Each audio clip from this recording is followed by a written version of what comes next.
Hello viewers, welcome to smart media. நம்ம இன்னைக்கு சுவையான தேநீர் தயாரிக்கலாம் வாங்க. இது சளி இருமல் இருந்தாலும் தொண்டை கரகரன்னு இருந்தாலும் நல்ல மருத்துவ குணமுள்ள தேநீருங்க. இதுக்கு தேவையான பொருட்கள்: ஒரு ஸ்பூன் தனியா, 2 மிளகு, ஒரு துண்டு சுக்கு, ஒரு 10லேருந்து 15 அளவுக்கு மிளகு எடுத்துக்கோங்க.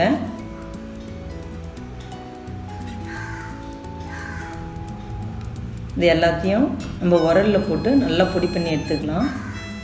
உரல் இல்லாதவங்க சுக்கு கொஞ்சம் லேசாக தட்டிட்டு மிக்சியில் போட்டு பொடி பண்ணிக்கோங்க. பால் நல்லா பொங்கி கொதி வந்த உடனே தேவையான அளவு டீத்தூள் போட்டுக்கோங்க.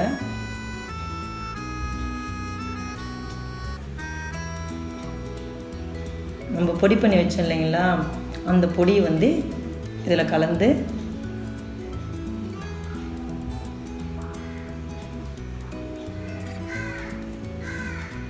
நல்லா பொங்கும்போது கொஞ்சம் கலக்கி விடுங்க.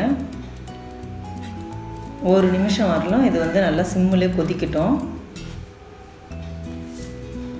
இது நீங்கள் பால் தனியாக கொதிக்க வைக்கணும், டிகாஷன் தனியாக பண்ணணும்னு அவசியம் இல்லை. மிளகு இருக்குதுன்ட்டு திரிஞ்சிட்டோன்னு பயப்பட வேணாம், எதுவும் ஆகாது. பனங்கற்கண்டோ இல்லைன்னா சர்க்கரை சேர்த்து வடிகட்டி சூடாக குடிங்க. நல்லா தொண்டை கரகரப்புக்கு சளிக்கலாம் நல்ல இதமாக இருக்கும். வீடியோ பிடிச்சிருந்தா ஷேர் பண்ணுங்கள், லைக் பண்ணுங்கள், மறக்காமல் சப்ஸ்கிரைப் பண்ணுங்கள்.